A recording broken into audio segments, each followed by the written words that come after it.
Hey Sydney, Hey Samuel.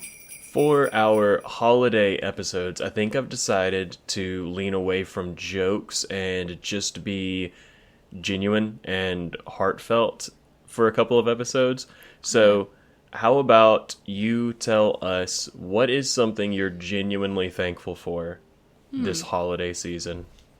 Um, I'm genuinely thankful for my friends that I have in my life right now who have been really supporting me in a transitional time and letting me stay with them. And I just have really great friends, including you, Samuel.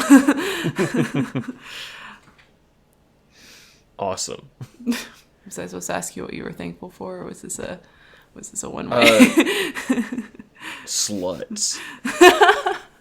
You still had to do a joke. I'm glad you're here on this Sunday. I'm going to get right into the message. I'm going to tell it like it is, as they say. Oh, I heard a hallelujah. Did you think I don't know what the hell is going on? And a lot of strange places. Where in the hell have you been? Hell fire! Hell fire! Hell fire! All right. Okay, there's something else, too. Hello and welcome to the Satire Fire podcast, a podcast about all things satire and all things holiday season, I guess. My name is Samuel, I'm Sydney.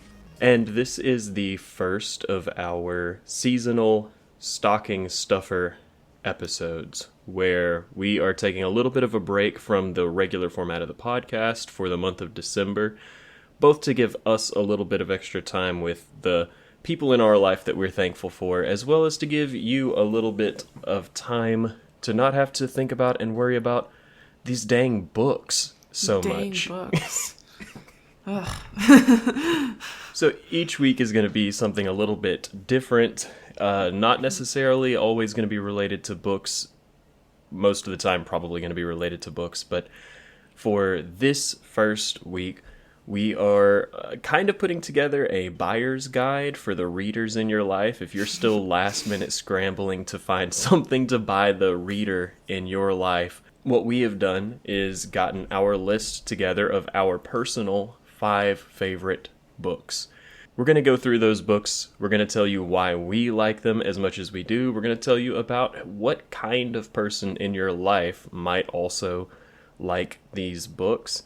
And yeah, if nothing else, even if you're not looking for someone to buy a book for in your life, you're just going to get to listen to us gush about some cool books that we are personally really big fans of. But before we get into that, Sydney, have you been up to anything or doing anything lately that you want to tell people about? Well, because we're in the holiday spirit, today I'm going to a Christmas market. Right after we finish recording this podcast, I have plans to go to a Christmas market, which I'm very excited about. So that'll be fun. I'm trying to think of some other like holiday things that I've done thus far to celebrate the season. I'm a big Christmas person. I do celebrate Christmas. I love Christmas.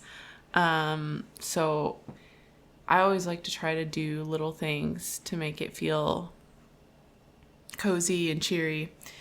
And, even if you're like not having a good year, or even if you've been going through things, like whatever, I feel like December is a month that I can always just lean in to the forced cheerfulness of it. And it like can make me feel good no matter what's going on. So yeah, I like, for example, I bought Trader Joe's has this candy cane tea. It's a green tea that I love and I get every year. So I've been having that most nights. I also really love, this is something I've been doing since I was a kid, but my mom always buys, I don't like chocolate. There's a fun fact for the Satire Fire listeners, which is pretty like surprising, I feel like, often for people, but Arguably brave of you. yeah, I'm gonna get canceled for this. But I do enjoy a moderate amount of white chocolate. I don't just want to like eat straight white chocolate all the time, but I think I don't like the cacao, the whatever that is in milk and dark chocolate. But candy cane Hershey's Kisses, so they're white chocolate with peppermint, and I love those. I have them every year. And so I got a bag of those, and I think I'm gonna go to, there's a brewery beer garden that is supposed to be decorated really well for Christmas. So I might be doing that later tonight. I'm not really sure, or sometime this week. But yeah, so I've been trying to do some like fun holiday things, and hell yeah. Yeah. Oh, and I went to in Nashville this event that was like it's like for a charity, but this guy, like, and his wife, he's a teacher. It's called Lutz Lights for any Tennesseans that maybe have heard of it. It was on the news. Mm-hmm. But he basically, like, he and his wife just deck their house out like crazy, like it's like National Lampoon's Christmas or something. Like it's really dramatic, and they have all these little figurines and things. And anyways, they did like a lighting of the lights, and there was food trucks and bonfires, and the choir from the school he teaches at sang, and other live performers, and they collect donations, like both monetary donations as well as physical donations, to give to this organization that helps primarily homeless but also low income families in Nashville. And so like they I think the donations go to shelters, like women and children's shelters, and they also help just families get the resources they need, and especially this time of year. It's cold, and yeah, so that was cool, and it was a fun event to go to. So yeah, been doing some fun holiday things. Yeah, awesome. It's always, I like the holiday season, but I think that I just really like a good theme. And I feel like more than any other time of the year or any other holiday, Christmas gets everything that is happening to be Christmas themed. And I appreciate that. I like going to not just like a market, going to a holiday market, not just going to a movie, going to a holiday movie, stuff like that. I get a kick out of it. Yeah. But speaking of holiday markets, I also went to a holiday market recently. There is a really nice farmers and makers market where I live that happens all through the summer, every Saturday. There's a ton of different vendors that all have cool crafts and stuff that they've made, as well as like a whole section of produce and whatnot. But whenever the winter season comes, that market wraps up for the year, and a lot of the makers transition into the holiday market, where it's at an indoor events center, and a lot of people have like specifically holiday themed trinkets and crafts and gifts and stuff like that. And so it's like a really fun place to go and walk around and just like peruse for Christmas gifts for people in your life. Like, it's a really good place to buy a gift for a parent where you're like, I don't know what the hell they want. Maybe they want a really nice soap or something like that. But there's just one person there. I don't even know their name, but shout out to you if you're listening, who sells portable cribbage boards. And I don't know how to play cribbage. I'm not even close to being a cribbage player, but I think they look really cool. And so this is my shout out, is that your portable cribbage boards that can fit inside of your pocket with a deck of cards are so cool that they really make me want to learn how to play cribbage so that I can carry around a cribbage board. This can be your New Year's resolution, so you can get one next holiday market. I've recently gotten into and have learned how to play mahjong, and so I'm working on acquiring as many archaic old people games as I possibly can, just so that whenever I hit retirement age, I can fucking cook everybody at the retirement center. Like, everybody's just like, this is day one for them learning how to play bridge. I've been playing bridge. I'm taking them to church. You know what I'm saying? Yeah. This makes sense for you. This is Yeah, that's my vibe, my energy. If you guys wanted to know what to get Samuel as a gift. They're an archaic board game and a sense of superiority. So these stocking stuffer episodes, I don't know if I mentioned this at the top or not, but they're probably, well, I shouldn't say probably because we like to talk a lot, but we're not we're not specifically going out of our way to make them the typical length of being an hour long. So these might be a little bit shorter. They could be longer, who knows, but probably a little bit shorter. Where we're just going to talk about the topics that we've got in front of us, tell you about them, and then whenever we finish, that's when we're done. So maybe this will be a 30-minute episode. I doubt it. I like talking about books, but it'll save a little bit of time from your day and fits. We feel like it is more thematically relevant with the idea of a stocking stuffer for it to be a little bit smaller. Mm-hmm. But with that being said, and talking about yapping, I think we will have Sydney first go over her 5 favorite books. At this current moment, this could change. This could have been different later on, but right now, in this moment, what her 5 favorite books are. And then I'll talk about my 5 favorite books. I think I've already talked about a couple of mine on the podcast, so I'm going to go second. That way Sydney has as much time as she'd like to pontificate about how good these books are. And then I can just kind of like squeeze mine in right at the end. But Sydney, do you have a specific order that you're going to go in? Yeah, I'm going to go with, okay, we're starting out with the one nonfiction book I'm recommending.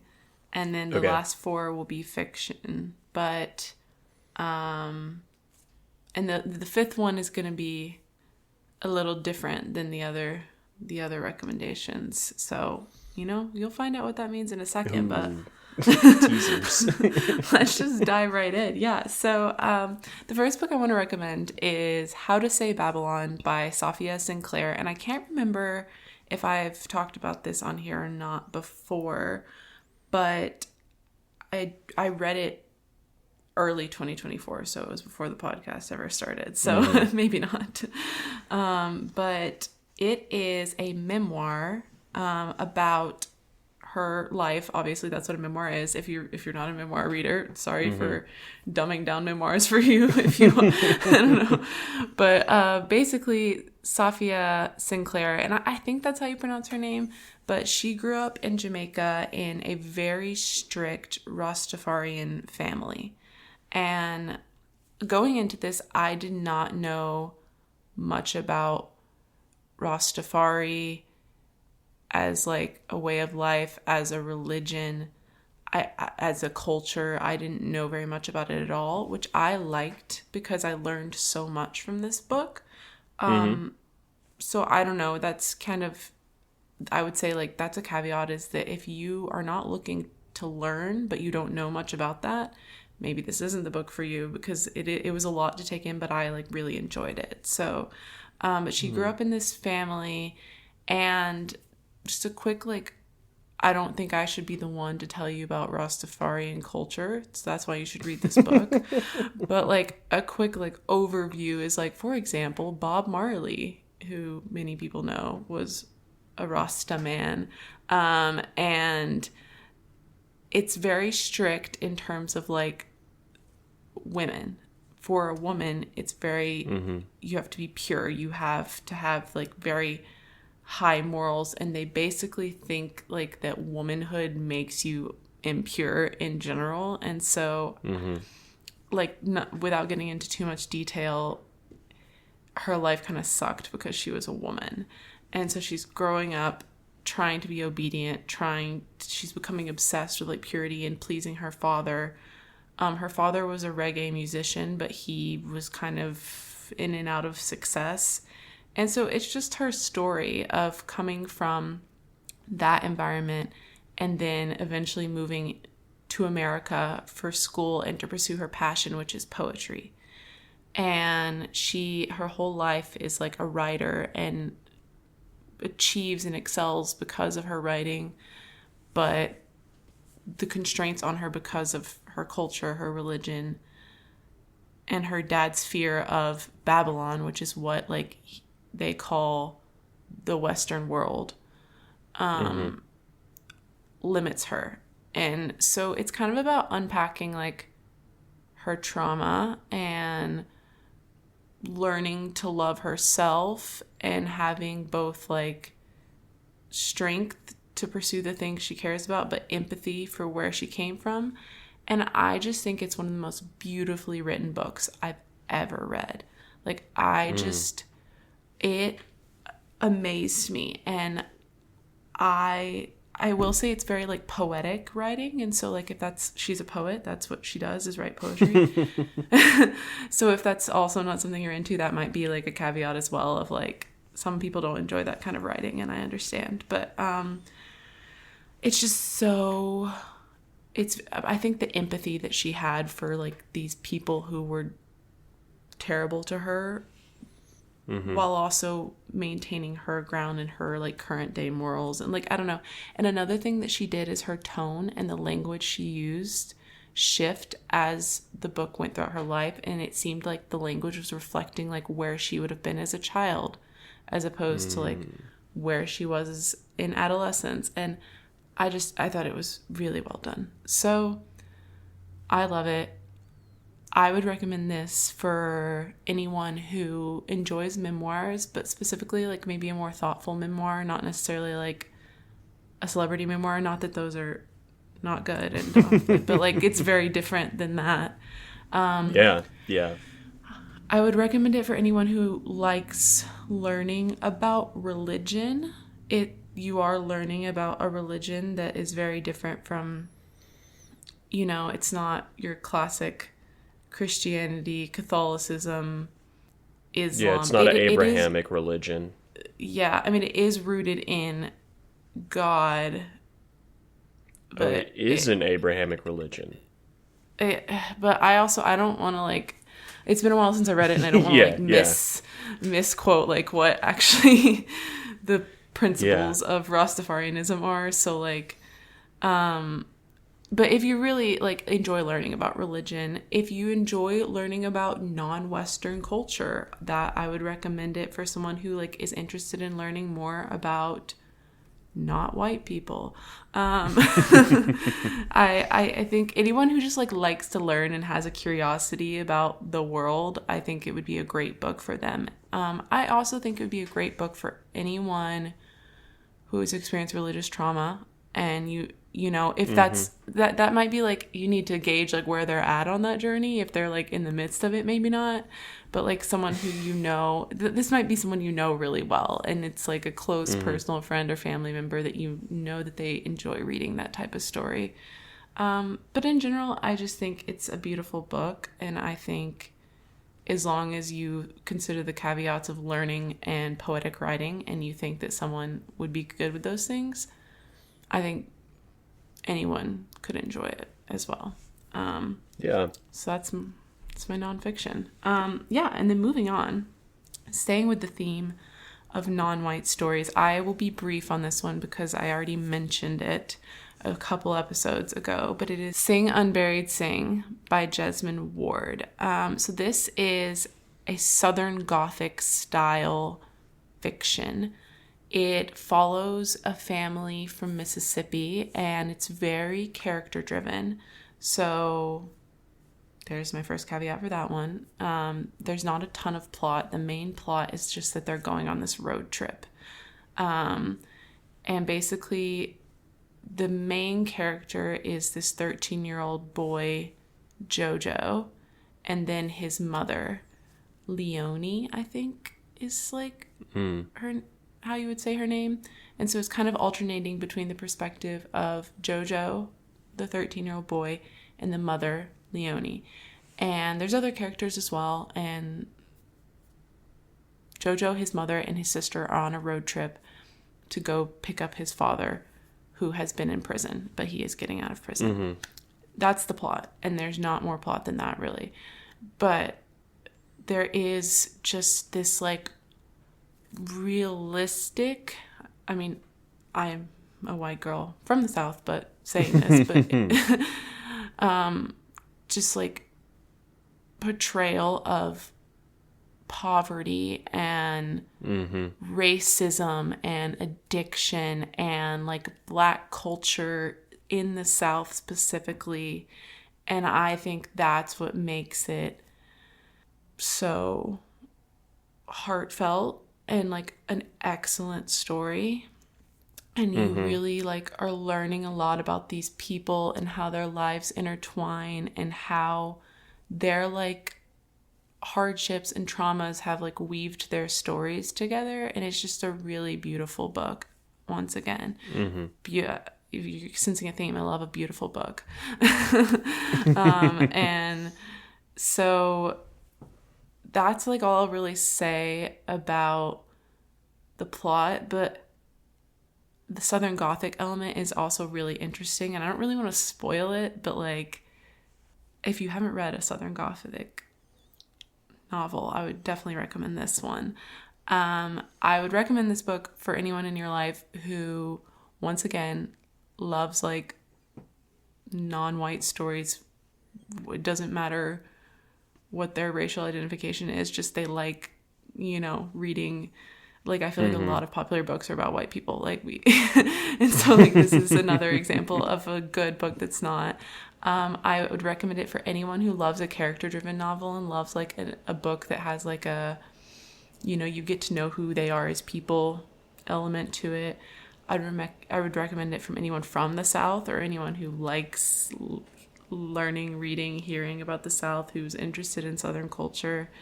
And I'd recommend it to anyone who's wanting to maybe try a genre that they haven't tried before. It depends on if you're a Southern Gothic reader or not. But yeah.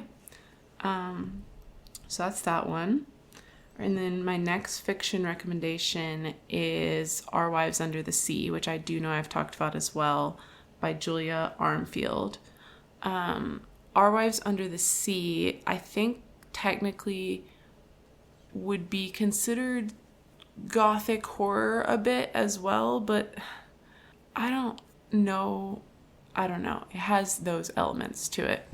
I like this book because it's unlike anything I've ever read before, and I've yet to read anything else like it since. Hell yeah. It's about a married couple, Miri and Leah. They're two women. It is a queer story, but also it's, in my opinion, I like that that's not like, it's not like, yeah, they're lesbians. Like, it's not like, yeah, gay. It's just, like, normal. It's just that they're two women married, and it doesn't make a big deal out of that. And I think that's nice because it normalizes the fact that this is just, like, a relationship between two people. Yeah. So I like it for that reason. But basically, Leah is a deep sea marine biologist. I don't know. She goes and, like, takes submarine expeditions for work, and she goes on one that's a lot different than any that she's gone on before, and she's gone for much longer than she's supposed to be gone. And when she gets back, she's different. And this book is just, like, so symbolic. Like, I've read it twice now. The first time I read it, I actually, like, didn't think I was gonna like it for, like, the first 50 pages because I was confused as to the plot's kind of vague. And so it's like, you don't really know what's going on, and I just didn't know what I was supposed to be getting out of it. But then, like, as the book went on, I started, I don't know, I feel like to talk about it very much, I, like, spoil things, so I don't really know how to, I'm trying to think about it. But it's exploring, like, a lot of, like, themes that are very related to just, like, human condition and experiences that you have in life like love and grief and trauma, and it's comparing those things. It's using the ocean as like a metaphor for those things. Yeah. And I think it was really well done. And I think it's creepy. I think it's eerie. It has like those like horror-y, gothic horror-y elements. But it's not like a scary book. It's not like, there's like some slight body horror, but it's not bad. And I'm not someone who likes body horror, so like coming from me, that's it's gonna be fine probably for most people. And I just think it's so unique in terms of like things that I've read before. And the second time I read it, I really enjoyed like breaking down like just sentences and thinking like, this might be symbolic for that. And I just noticed more and more things. And I also think that the couple is a really nice picture of like what can love look like. And so, yeah, I definitely recommend it. I'd recommend it for anyone who likes queer stories, anyone obviously who maybe is into horror or like more gothic novels. I'd recommend it for anyone who is into more like experimental fiction. You might call that like speculative fiction, but just things that are like a little weird. Like for the person who likes weird books in your life, they'll probably like this. I'd also recommend it to anyone who loves a book that'll make you cry, because it might make you cry. A sad book. And yeah, once again, like someone who likes these like human connection stories. I feel like that's obviously the type of book I like to read, is we're getting that from. And so like anyone who likes that kind of thing, I'd recommend it. And then my next book is, I wanted to go, my last two books are kind of more so long-term favorites of mine, not like current favorites. I mean, they are still current favorites, but they're things that I've liked for quite some time in my life, and they shouldn't take as long because everyone should probably know these books. But the next one is The Great Gatsby by F. Scott Fitzgerald. And, you know, people love or they hate this book. So if you're going to get this book as a gift for someone, I would say either know that they love that book and get them. There's so many, for classic novels, there's so many special editions. And so I would say hunt down a really cool special edition that, you know, makes you think of them. That could be a neat way to get someone this gift. Or if they've never read it and you know someone who's kind of like on a journey of reading more classic literature, that could be a good gift. Or, I don't know, if they like 1920s, if they like New York, if they like yearning, if they like books where you're going to hate almost all the characters. It's definitely like a book that I feel like a lot of people read in high school. I didn't, but a lot of people did, or they read it for school at some point, maybe college. And so I think it's a book that a lot of people don't give a chance to, because it's very also loose on plot. I'm realizing I'm recommending a lot of loose on plot books as well. But it was one of the first books I read. I read it for fun in high school, and it was one of the first books I read where the writing excited me.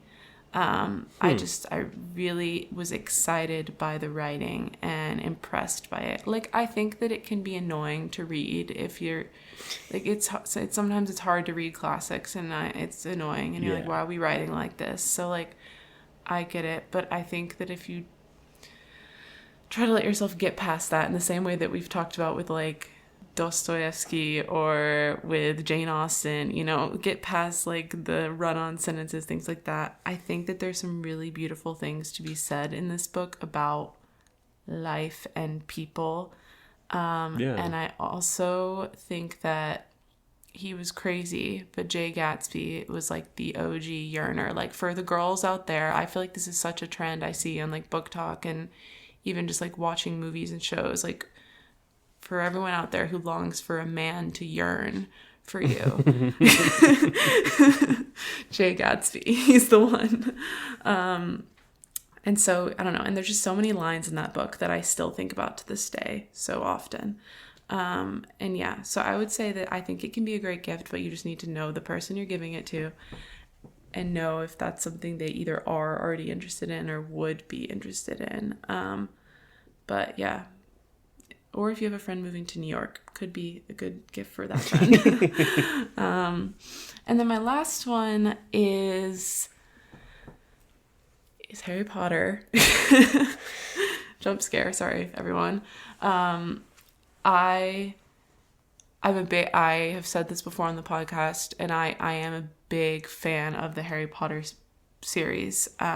It was a big part of my personality for quite some time, and then the author of those books decided to make it public that she's like the worst person. And so that was, that's frustrating when you love something a lot and then that you realize that the creator of that thing it sucks.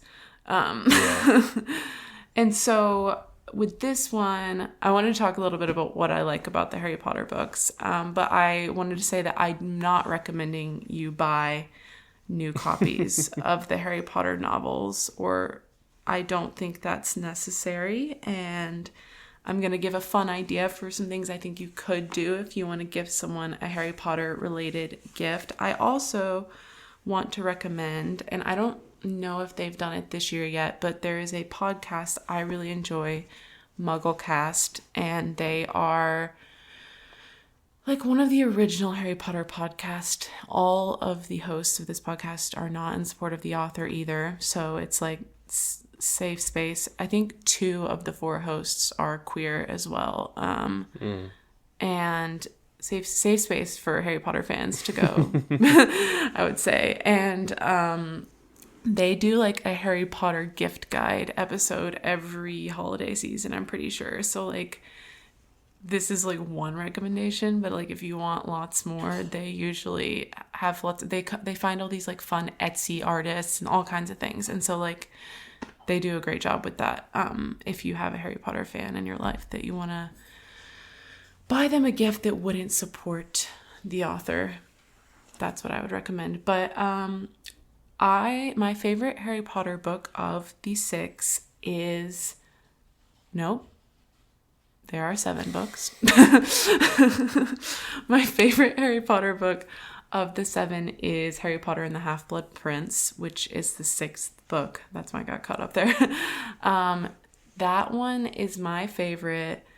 I'm really gonna like out myself as like Harry Potter fans are gonna hate me when I say what I'm about to say. But one of my favorite characters is Dumbledore. I don't think I know a lot of people hate Dumbledore. I understand. I don't hate him, but I see and take the criticism. I just think he's such a well-written character. Like, he is so complex, and I think his feelings and like actions often directly conflict.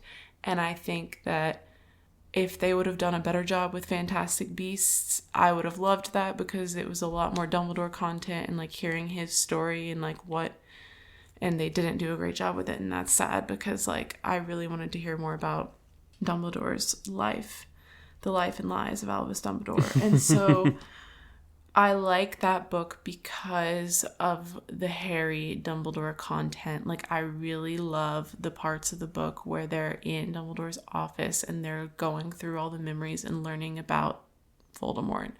I'm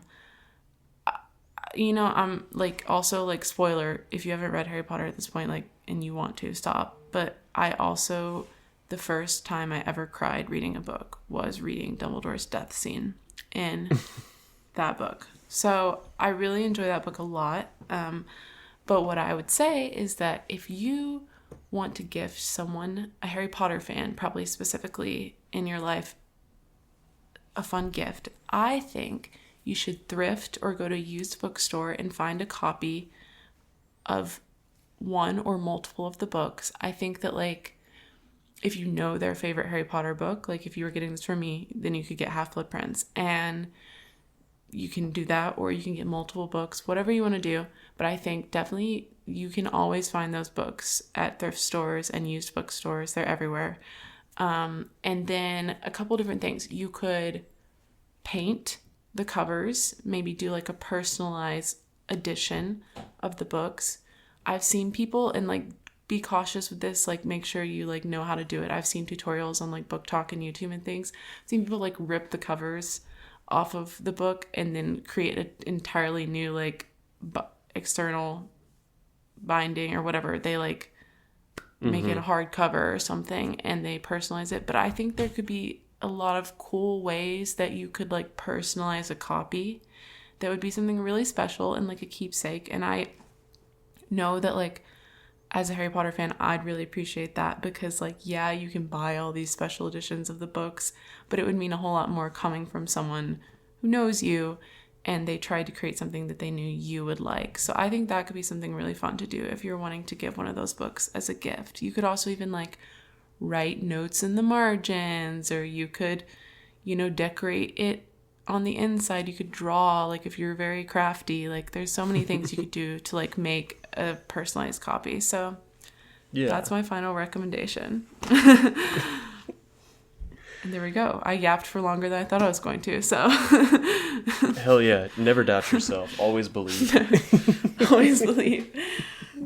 So then I will spend a little bit of time talking about my 5 favorite books. I won't linger too long on the ones that I've already talked about on the podcast, but I mean, if this is your first episode, I'll at least give you enough information to know what the books are about, so you don't have to go digging through our archives to figure out what the hell any of these books are. I'm going to go in no particular order here. Just whichever one comes to mind first that I want to talk about. So with that being said, the first book that I want to mention is going to be the 2023 novel Blackouts by Justin Torres. This is a historical fiction / fictionally autobiographical work. It's a lot of things all at once, where the overarching idea is that there is this old man named Juan Gay who lives in a isolated facility. It's kind of unclear as to what it is, if it's like just a retirement home or if it is some sort of like a hospice situation, but he's living in a facility called the Palace. And he gets visited by arguably the main character of the book, who's an unnamed narrator that Juan refers to as Nene, which is just like a pet name, an affectionate term. And the book follows the two of them recounting their lives that have led them up to this point, as well as what it is that happened in their past that resulted in them being connected.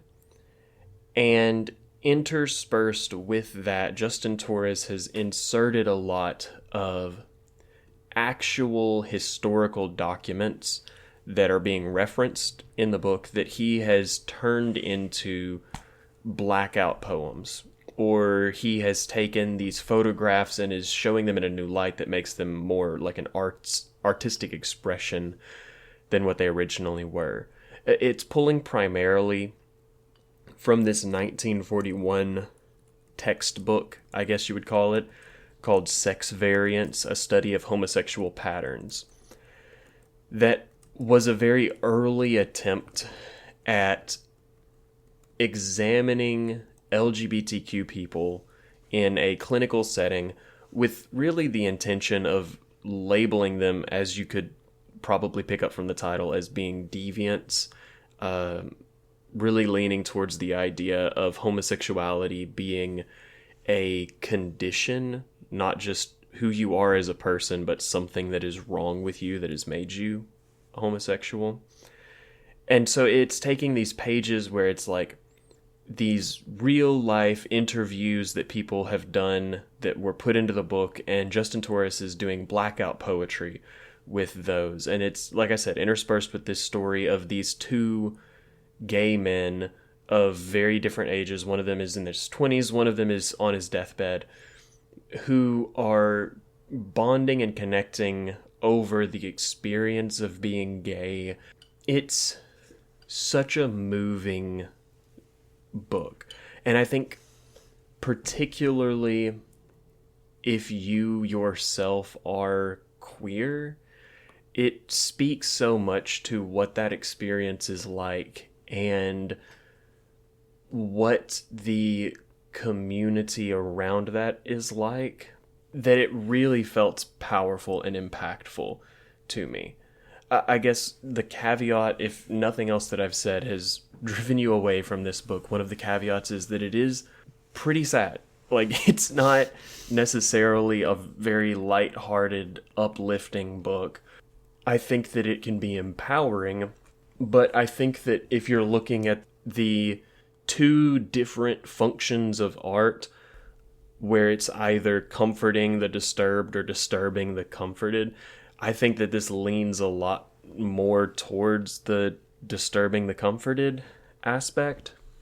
But I think that this would be a really good book if you have someone in your life who is interested in experimental fiction. Like, this is very much, it's almost a collage, like an art project, as much as it is a book itself. Like, it is very structurally experimental. If you have someone in your life who's interested in queer stories or who wants to know more about queer history, I think that this is a really good book for that. It is not going to be someone who's looking for a traditional story and a traditional book with a traditional plot. It is very much more a person in your life who is inspired by books giving them an experience, because that's what this really is it's giving you an experience as you spend time with these characters. Next, I think that I will talk about one of the books that I've already talked about on the podcast, which is Roberto Bolaño's 2666. This was put out posthumously in 2004, and I'm not going to talk too much about this one, both because, like I said, I've already talked about it before, and also it's just a really hard book to talk about. So it is a postmodern, surrealist, metafictional book that it falls into the category of being a fragmentary novel, which essentially just means that the book itself is made up of a bunch of little vignettes. It's not one large, cohesive narrative structure in the way that you would expect most books to be. It's instead a series of things that you're being shown, and you kind of have to figure out what the story is through the knowledge that, well, the author is showing me this for a reason. So what is that reason? It is broken up into several parts, with each part having a different main character, a different inciting incident, a different thing that is happening that is moving the story forward.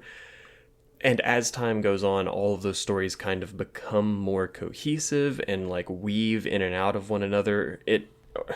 Or even if they're not weaving in and out, they're at the very least meeting at the edges in certain cases. And the original intention behind the book was actually to release it as like 5 separate sections, like 5 separate books as a series, and then you were supposed to be guided to read whichever one you wanted to first. And then the series itself could be entirely different by reading one part before another part, or reading them in a different order, whatever it is that you wanted to do. I can't stop thinking about this book. It is so interesting and moving and powerful. It talks a lot about mental illness, and it talks a lot about violence against women.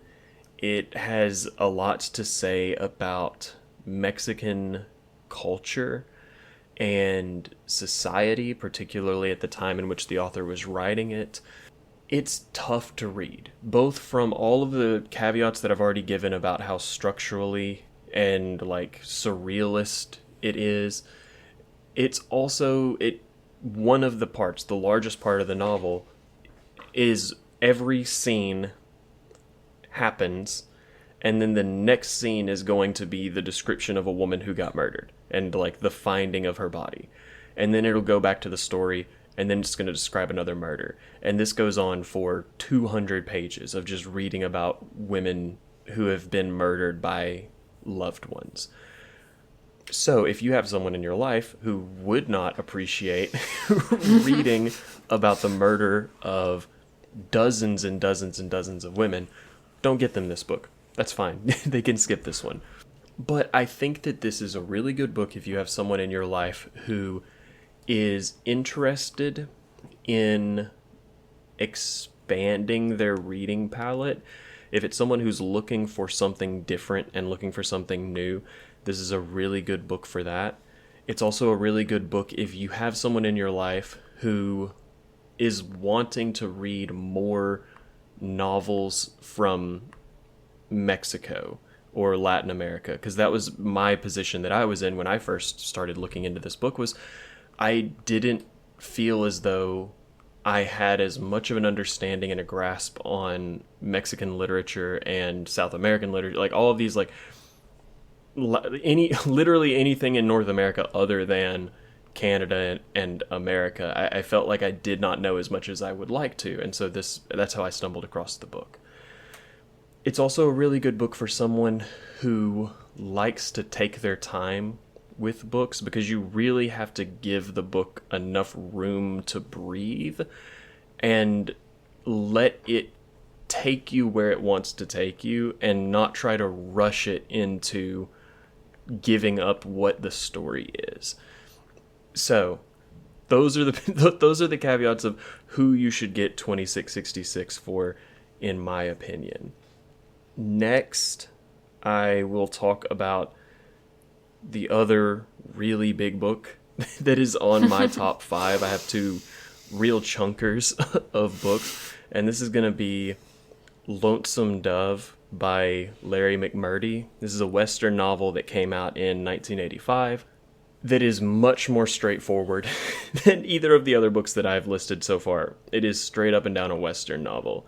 It is following 2 former Texas Rangers who retired together and have now opened a cattle ranch in very, very southern Texas. And one day, one of the members of their old Texas Ranger party shows up at their front door and tells them about the fact that, hey, Montana is about to become a state. And I've been to Montana, and Montana has the most beautiful grass and the most beautiful rivers and everything that anyone has ever seen. I think whoever is the first person to drive a herd of cattle to Montana is going to get such good cattle out of it that they're going to become rich. You just got to be the first one to get up there, and you'll be able to take advantage of it. And this leads to the 2 retired Texas Rangers starting a cattle drive that starts in southern Texas and goes all the way up to Montana. And you follow them along the whole journey. And that's the book. It is... I don't think that this is necessarily a spoiler, but it's almost a retelling of Dante's Inferno, where you're watching these people go through this succession of trials and tribulations that very closely mirror what the different circles of hell were. And I thought that that was really interesting. I thought that that was really beautiful. I think that it has what the other two don't necessarily have that I've already mentioned. It has a very clear, very defined plot. It has very clear, very defined characters. Within 50 pages, I was hooked on this book. And I will say it involves some references to sexual violence against women, but it doesn't show it, it doesn't describe that violence, so keep that in mind. But this is going to be for the person in your life who you think would most like fly fishing. This is this is for the person in your life who wears Carhartts and has considered buying a cowboy hat. Mm-hmm. I think that it could be for a lot more people than that, but I think that those are the people that this would be a really easy sell for, is someone who you think would appreciate a story of human struggle, and having that story of human struggle be thematically related to ye old West. Next, number 4, what I'm going to talk about is going to be The Remains of the Day by Kazuo Ishiguro. This is a 1989 novel that I've also already talked about, that we're taking a step back. This one's also a little bit experimental. Not nearly to the extent that the first two are, but this is another book that is not just going to tell you what it's about. It's not what it is, surface values. This is following and is being narrated by a butler in a really famous hall in England, and he's just kind of recounting his life, and you are watching him realize, without ever actually saying it or admitting to it, that he may have made mistakes in his life, and that a lot of the mistakes that he made in his life came through choosing not to act when he could have acted, and just kind of he let his life pass by him because he was too concerned with what societally was expected of him for him to actually engage with the life that was happening around him in a way that he could have been happy from. So again, another real downer of a book, but this one is going to be for someone who wants a really beautifully written book, for someone who wants a book that has some sort of an inspirational message, it has a moral theme that it's trying to convey to you. You're going to want... This is borderline unreliable narrator. I think that this is a book for someone who is comfortable having the main character and narrator not necessarily be the hero of the story. They're just the protagonist. Not to say that he's a bad guy, but he's not exactly what you would expect or want from a traditional hero in a story. It's also going to be for anyone in your life who has ever had an interest or fascination with the concept of being a butler, or the concept of English servants as a whole. I think that those are people that would get something out of this book, because it's almost like a Downton Abbey style drama of the household, but only being seen from the perspective of the service staff. And I found that really interesting. Now, last book that I'm going to talk about, and I'm going to try to talk about this one quickly, but I love this book, so we'll see. But it's Stella Marie by Cormac McCarthy, which came out in 2022. This is an easy book to talk about if I talk about it devoid of context. But it's really tough to pitch it and sell it when it's devoid of context. So the minimum amount of context that I can provide is... I have a quick question. Okay. That came out a year before he died. Did he write it then? Within the years before he died? Or... Yeah. Was it? Okay. Yeah, it was the last book. Those two were the last books that he wrote before he died. He wrote them and then died a couple of months afterwards. Okay, Cormac. So, like I just mentioned and like Sydney mentioned, this is actually two books. They are sister books, and you don't have to read both of them to understand them. But I will say it really, really helps make Stella Marie more impactful if you read The Passenger first. The Passenger is the story of a man who is unbelievably intelligent, who is working blue-collar jobs, and is struggling with seeing ghosts and visions, essentially. And some of the ghosts and visions that he's seeing are his even more intelligent sister, who committed suicide in a mental institution before the plot of the novel takes place. So reading that book, you get a picture of what this family was like and who these people were and why you should care about them. Then Stella Marie is just a transcript of the conversations that his sister had with her psychologist while in the institution. And that's literally it. It's just a transcription. There's no action words. There's no narrative or anything like that. Like, there's not even if you've read Cormac McCarthy, it is Cormac McCarthy. It does not say he said or she said. It doesn't even have quotation marks. It's just, here's the line, here's the line, here's the line, and you figure it out, brother.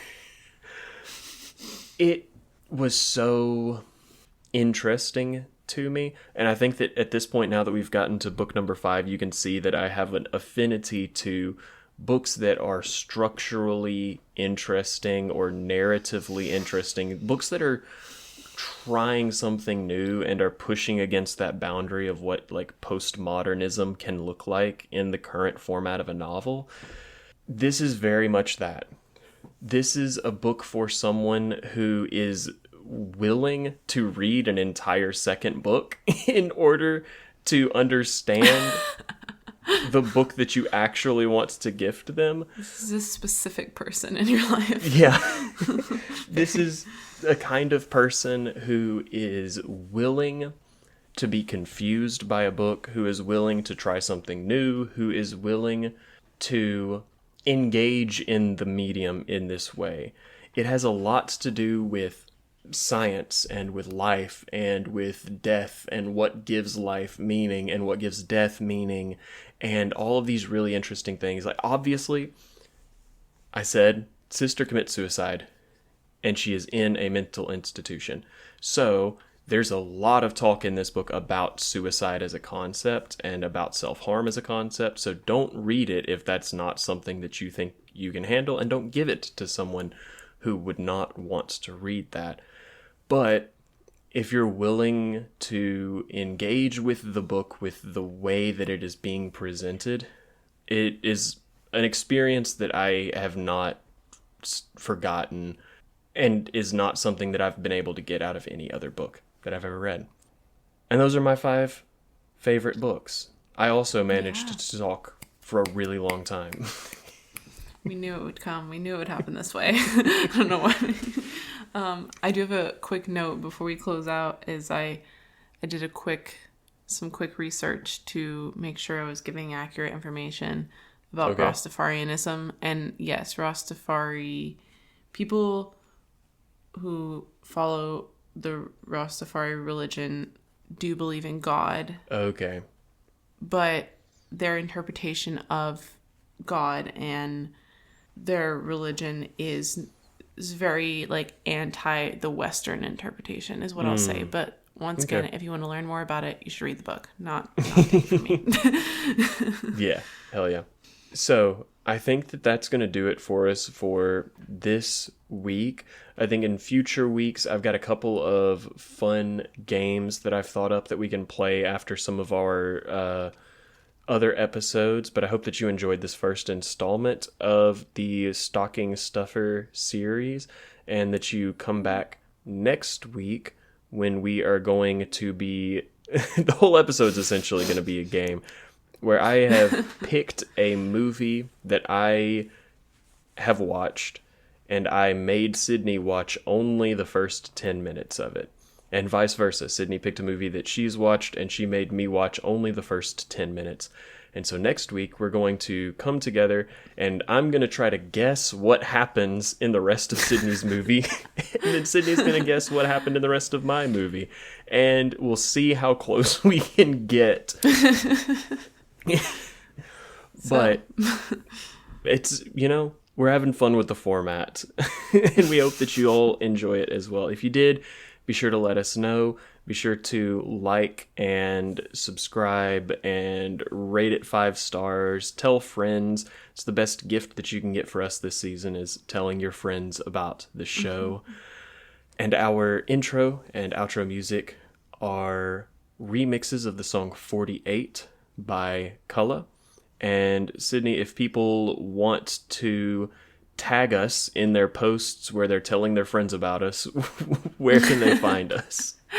You can find us on Instagram at the Satire Fire Pod, Pod, and we are also on TikTok, Blue Sky, and YouTube at the Satire Fire. And yeah, thanks for listening. And quick note for anyone who was if you listen to one episode, if you listen to 5 episodes, if you listen to every single episode of the Satire Fire this year in our founding year, thanks so much. We appreciate it so much. I know a lot of people are getting their podcast wrapped year in review, whatever information. And if we were on yours, we would love to know. So, tag us, send us a DM, whatever. That's really exciting. Thank you so much. Yeah, absolutely. Like Sydney said, thanks for listening to our debut season. We're definitely going to be continuing. And as always, if there's anything that you have that are suggestions about ways that we could make the show more enjoyable for you, let us know. I'm not saying we'll do it because it's our show, but we'll at least entertain the idea. But that's going to do it for us. Thank you for listening to this week's episode of the Satire Fire, and don't forget to tip your local librarian. I am Samuel. I'm Sydney.